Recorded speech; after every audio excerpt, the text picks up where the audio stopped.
these are the types of faces you'd love to see when you wake up in the morning and before you go to sleep at night, this next one might just be for you. With animal shelters often becoming overcrowded, foster homes are an essential part of animal rescue. And with kitten season in full force, some foster mums certainly have their hands full. Meet Krista. Hi! Welcome! Foster mum extraordinaire. So she's the perfect person to ask all my foster questions to. Ready? And action! All right, so this is like my dream house. So how many do you have here? How many fosters and then how many of your own residents? I'm gonna sound crazy, but I have 6 residents and I have 21 fosters, I think. Right, that's it. I'm moving in. I want to show people who've never done this before, and I don't know anything about it either. I know that it's very important, and I've been at the shelter and we, have kittens come in and it's like, oh, call the foster mum, and they come in and I don't know anything about it. So Exactly. Like, what I'm trying to ask is, what does a new foster parent need to get started? So you can have a whole house, but it's best to start in smaller spaces, especially when you're taking in cats or kittens that came from the streets, because if you just put them out here, they're going to be terrified. So Mama's in here. She's under the bed. She's semi-feral. Oh, look at And you can see the playpen. Playpens are great for fostering. Oh, that's If you have a house and you don't have an extra room, get a playpen. Playpens are perfect for keeping kittens safe while allowing their mother to come and go as she pleases. What else? You can use a spare bathroom.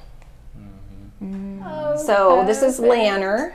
Hi. And you can see they have a little bit of upper respiratory. They have a little bit of congestion and eye issues, but we're treating that with antibiotics and Okay, eye perfect. meds. And then his sister is Taita. Hi, Taita. Having been rescued by Krista just 2 days ago on Falcon Street, hence the names, Lana and Taita are definitely on the right track. And as we transition to yet another room, with entertainment along the way, I was curious about the food situation. I have everything from dry to raw.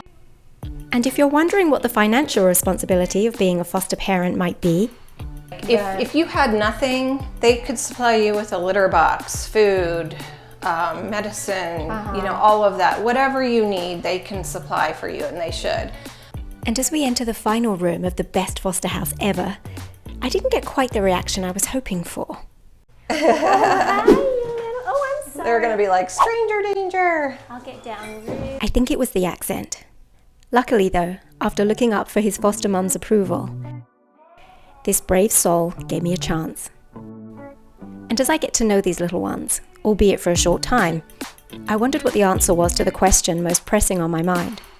Is it when you give them away? How is that? Because we have one foster fail. Yeah. I took her home from Hartselai Village because I had taken her off the street. She had been abandoned, and then she wasn't doing very, very well in the cage, and I just felt awful. I felt like I'd ruined her life, so I was like, at least we'll get her home and I'll find the perfect home. And long story short, we kept her.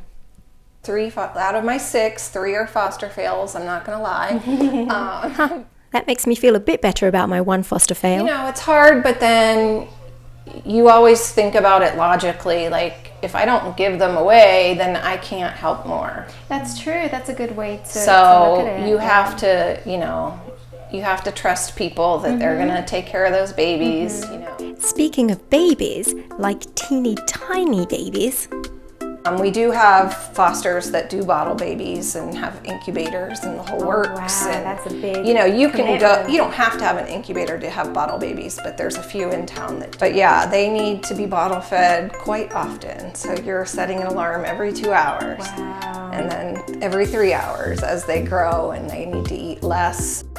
Their lives are so fragile. Even at this age, I mean, their immune systems aren't the greatest, so you have to be very clean. I have to point out the cleanliness of Krista's house absolutely puts my house to shame. Not everybody can foster. So, there's people who can foster, there's people who can go out and trap the cats, there's people that maybe just can give donations or help financially because that's all they can do. So help is great in any form. Absolutely. So like those people that donate supplies are just as important as me being the foster, because we can't do it without each other. It takes a whole team. Yeah. And recently, when a friend reached out, I experienced firsthand how in a short space of time, a few good people can do some great things.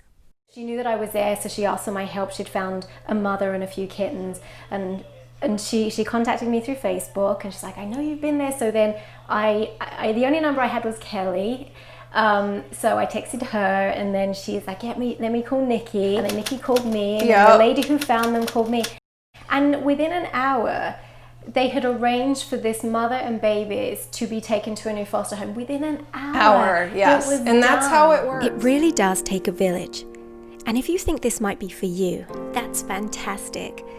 But as with anything worth doing in life, there will be some challenges. What's the hardest part of what you do?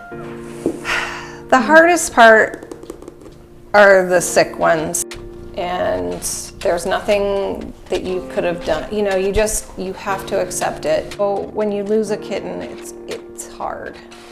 I'm not gonna lie, it's hard. And you think, oh, I can't do this again. But then you think, I have to do this again, because I don't want more to end up like that. Like, you know what I mean? Right. So that's the hardest part. I mean, it is a lot of cleaning. Adorable. It's too much. I need more cats. And it's time to leave.